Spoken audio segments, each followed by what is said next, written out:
Hello friends, അമ്മൂസ് വേൾഡിലേക്ക് എല്ലാവർക്കും സ്വാഗതം. അപ്പോൾ നമ്മുടെ ഇന്നത്തെ വീഡിയോ എന്ന് പറയുന്നത് സേമിയ ഉപ്പുമാവ് എങ്ങനെ ഉണ്ടാക്കാമെന്ന് നോക്കാം. അതിനാവശ്യമായിട്ടുള്ള സാധനങ്ങൾ ഞാനിവിടെ എടുത്തു വെച്ചിട്ടുണ്ട് കേട്ടോ. ഇനി നമുക്ക് ആദ്യമായിട്ട് സേമിയ ഒരു ബ്രൗൺ കളറാവുന്നവരെ ഒന്ന് റോസ്റ്റ് ചെയ്തെടുക്കണം.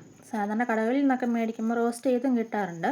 ഇതിപ്പോൾ ഞാൻ മുഴുവനോടുള്ളതാണ് മേടിച്ചേക്കുന്നത് കേട്ടോ. അത് നമ്മൾ ഒടിച്ച് അതിൻ്റെ വലിപ്പത്തിന് ഒടിച്ചെടുക്കണം.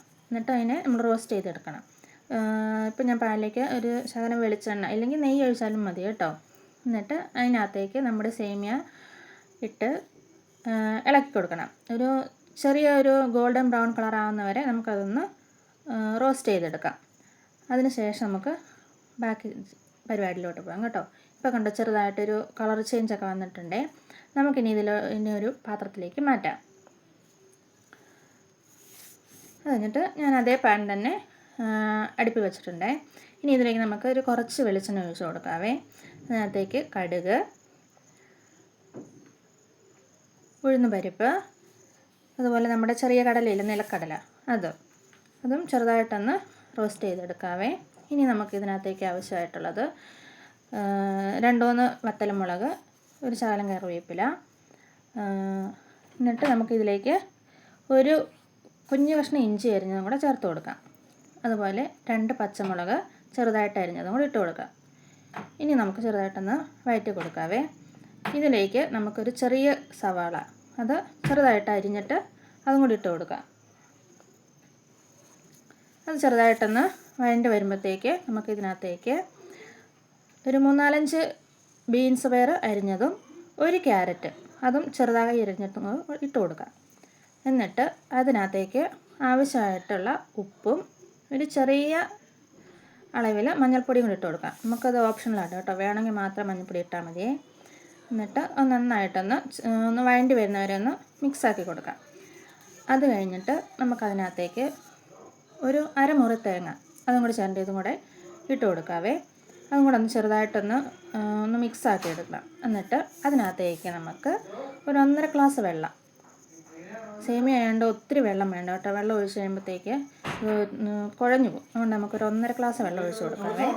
ഇനി നമുക്ക് നന്നായിട്ടൊന്ന് മിക്സ് ചെയ്ത് കൊടുക്കാവേ. എന്നിട്ട് ഇതിന് ഒരു തിള വരണം. തിള വരുന്നത് നമുക്ക് അടച്ച് വെക്കാം. അപ്പം നന്നായിട്ട് തിളച്ചിട്ടുണ്ടേ. നമുക്കിനി ഇതിനകത്തേക്ക് നമ്മുടെ സേമിയ ചേർത്ത് കൊടുക്കാം. സേമിയ ചേർത്ത് കഴിഞ്ഞിട്ടുണ്ടല്ലോ, നമ്മൾ ഇതൊന്ന് ഇടയ്ക്ക് ഇളക്കി കൊടുക്കണം. ഇല്ലെങ്കിൽ പെട്ടെന്ന് കട്ട പിടിച്ച് പോവുകയും അടി പിടിച്ച് പോകാനൊക്കെ ചാൻസ് ഉണ്ട്. എന്നാന്ന് വെച്ചാൽ വെള്ളം കുറവായതുകൊണ്ട്. അതുകൊണ്ട് നമുക്ക് ഇത് ഇച്ചിരി പാടാട്ടോ. നമുക്ക് ഇട്ടൊന്ന് ഇളക്കാൻ സേമിയ ഒന്ന് മയമായി വരണം, എന്നാലേ നമുക്കതൊന്ന് ഇളക്കിയൊക്കെ ഒന്ന് എടുക്കാൻ പറ്റത്തുള്ളൂ. ഇതിപ്പോൾ നമ്മൾ അതിനകത്തൊട്ടിട്ട് ഒന്ന് തട്ടിപ്പൊത്തി വെക്കാവേ. ഒരു 2-3 മിനിറ്റ് കൂടുമ്പം ഒന്ന് ഇളക്കി കൊടുക്കണം. ഇല്ലെങ്കിൽ എന്നാന്ന് വെച്ചാൽ കട്ട പിടിച്ച് പോകും, അല്ലെങ്കിൽ അടി പിടിക്കുകയൊക്കെ ചെയ്യുവേ. നമുക്ക് ഒരു 2-3 പ്രാവശ്യം ഒന്ന് മൂടി തുറന്നൊന്ന് എന്നാ പറയുന്നത് അടർത്തി ഇട്ട് കൊടുക്കാം കട്ട. അതിന് ശേഷം തീ ഓഫ് ചെയ്തിട്ട് ഒരു 2 മിനിറ്റ് അതേ ആ ഒരു ഫ്ലെയിമിൽ അതേ ആ ചൂടിലങ്ങ് വെക്കണം. ഫ്ലെയിം നിർത്തുക, എന്നിട്ട് ആ ചൂടിൽ അങ്ങനെ അടച്ച് വെക്കുക.